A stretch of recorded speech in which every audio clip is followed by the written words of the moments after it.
The air in the remote Icelandic mountains grew colder as she shuffled towards the mouth of her cave. Her stomach rumbled, a sound as loud as an avalanche. A massive sack slung over her hulking shoulder. It was December, the time of year when the fragrance of fear and poor behavior drifted most sweetly from the valleys below. "Lepaluli," she bellowed, her voice echoing off the frozen rock. "Feed the cat and stroke the cauldron. I smell a sack full tonight." Lepaluli, her third and perpetually lazy husband, merely grunted from a pile of sheepskins. Gryla rolled her eyes. All brawn and no go. She adjusted the heavy chains around her waist and stepped out into the twilight of the Nordic winter. Down in the small but festively lit village, the children were restless. They had mostly been good this year, mindful of the stories their grandmothers told about the giantess who boiled naughty children into stew. But the weather had been fierce, and several children had snapped at their siblings or neglected their chores. Gryla's sharp yellowed eyes scanned the rooftops. The unmistakable aroma filled the air. She breathed in fully. A half-finished homework assignment. She took in another deep smell. A child had refused to brush their teeth. It still lingered in the cold air. And, most delicious of all, the faint whiff of a tantrum. She crept through the snow-packed lanes, a shadow darker than the polar night. The wind howled, covering with the clack, clack, clack of her stony hooves on the ice. She stopped by a small green house where a young boy had been particularly argumentative with his mother that evening. She extended a long, gnarled finger and pried open a window latch with surprising delicacy. The boy was asleep, dreaming of new wooden toys. Gryla snorted. So much potential. Wasted. And then she heard the front door open. One of her sons, Kurtasniker, was sneaking through the front door, a half-melted candle clutched in his hand. He froze, his eyes wide. "Mother? Out of my way, boy," Gryla hissed. "I'm working." Kurtasner flinched. But, Mother, the times have changed. We just leave rotten potatoes now, maybe a small gift. The townsfolk don't like the kidnapping anymore. They made a rule. Gryla narrowed her eyes, confused by his modern nonsense. Rules? Since when do trolls follow rules? My cauldron needs filling. Suddenly, a loud meow echoed from the yard. Her enormous cat, Yule Cat, was there. Its back arched, eyes glowing green, circling the laundry line. Gryla groaned, pushing her son aside. "He's going for the laundry again. That beast only cares about new clothes." She clambered back out the window, shouting curses at her feline companion. The commotion woke the young boy, who sat bolt upright in bed, his eyes wide with terror as he saw a massive, monstrous shadow of a cat and that of the Christmas witch just outside his window. Gryla returned to her cave with only a grumpy Yule Cat and a frustrated Kurtasniker, her stomach still rumbling with hunger. She threw her empty sack onto the stone floor with a roar of frustration. "The spirit is gone from the season," she grumbled, stirring her empty cauldron with a huge iron ladle, muttering to herself and cursing the children outside. And so, Gryla, the man-eater, merely simmered in her cave, planning her meals for the next Christmas season.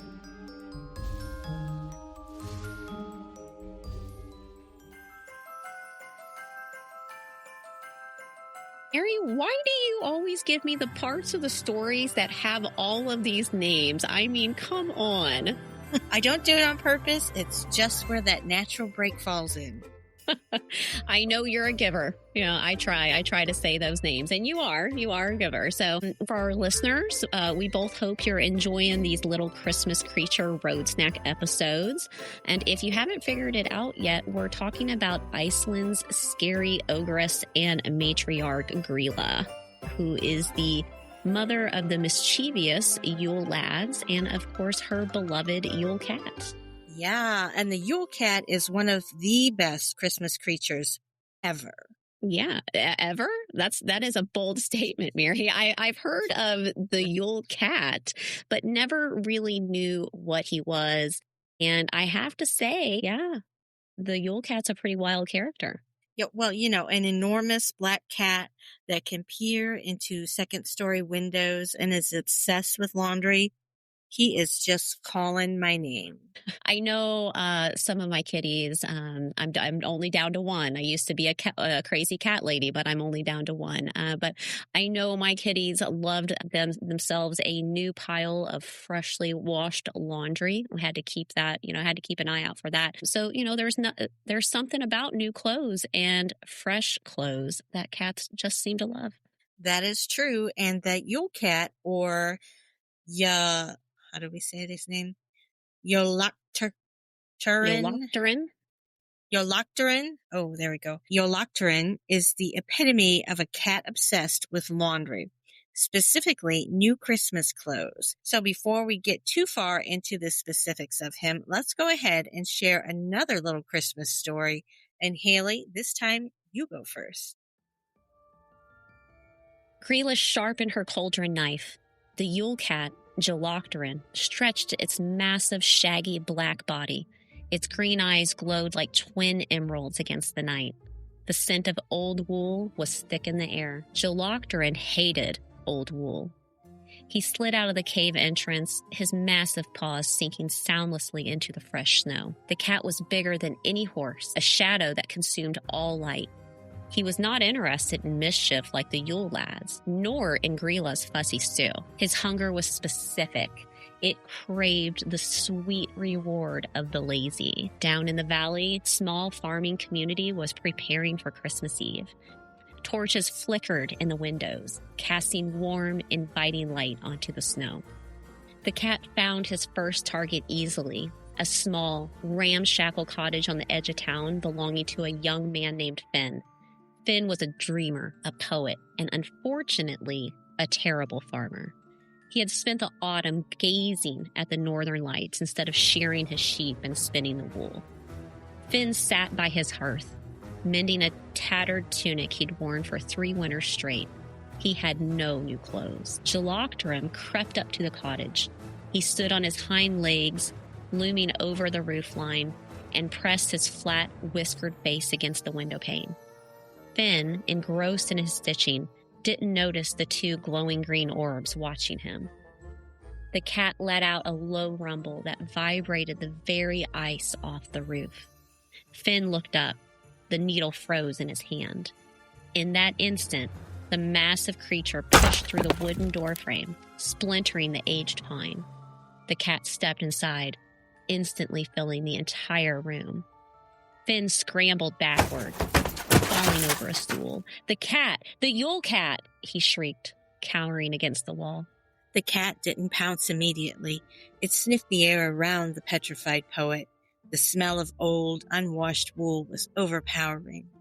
The beast licked its massive chops, a dark smile spreading across its face.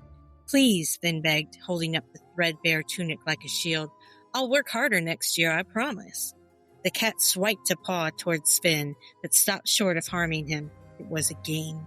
Yolocturin wanted the taste of fear and shame before the feast. Just then, a fierce knock rattled the broken doorframe. "Finn, we brought something for you," shouted a voice from outside. 2 neighbors burst in, their arms laden with freshly knitted sweaters, thick woolen socks, and a sturdy new pair of trousers. They saw the giant black cat towering over the terrified Finn. The beast froze, its hunger shifting to annoyance. The neighbors, though frightened, didn't hesitate. They threw the new clothes directly at Finn. The moment the new wool touched his skin, the powerful aroma of diligence and Christmas warmth overwhelmed the scent of sloth. The Yule Cat recoiled as if sprayed with water. Its massive body shuddered with frustration. The new clothes had spoiled the hunt. It let out a piercing shriek of disappointment, spun around and back out through the door, disappearing into the winter night. Finn, now bundled in several layers of warm, brand-new sweaters, watched the beast vanish. He promised that night, between relieved sobs and deep breaths, he would never neglect his work again. I mean, Mary, this cat, I could certainly use his help in my real job. The threat of being eaten if you don't work hard enough. I mean, that might be a little harsh, but I think Could be a powerful motivator. That is part of the terror that the Yule Cat inspired.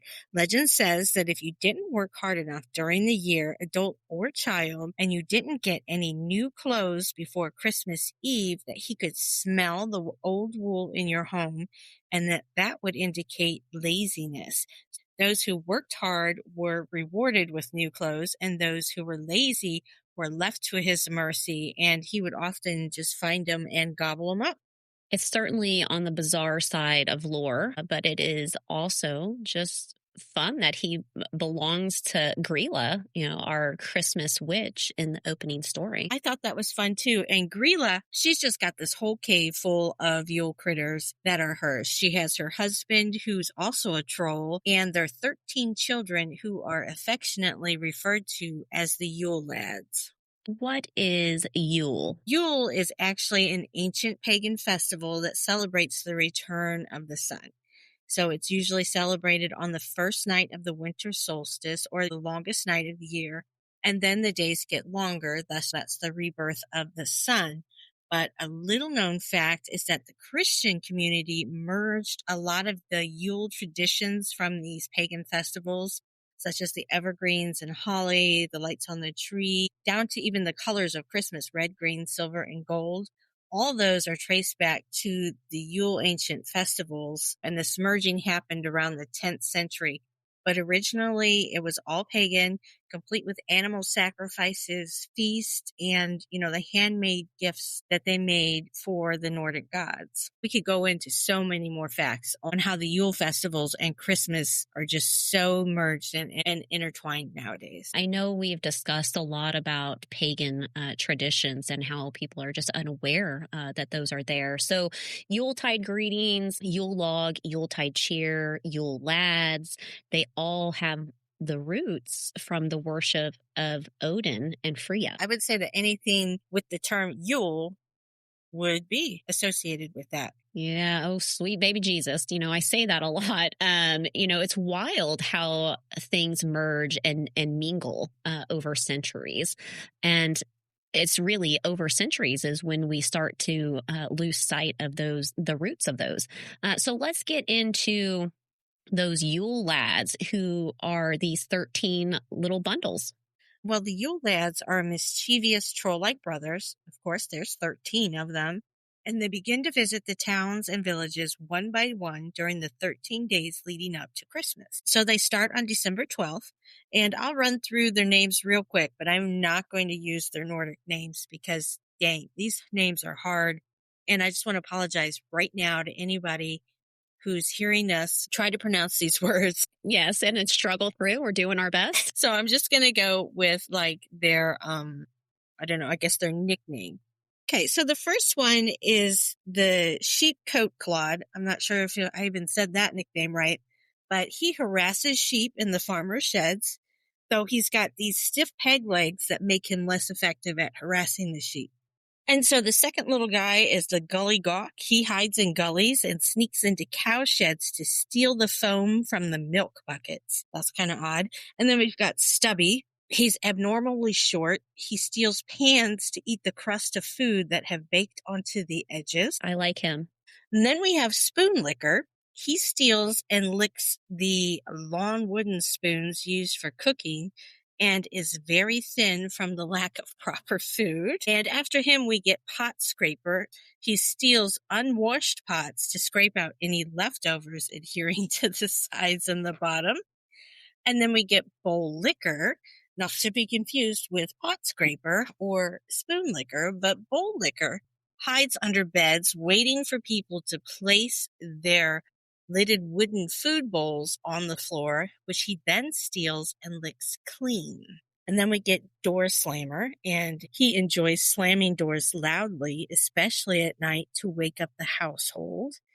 Then we have the Skyr Gobbler, and he's just got an insatiable appetite for skyr, or the traditional Icelandic dairy product similar to yogurt, which he devours in large quantities.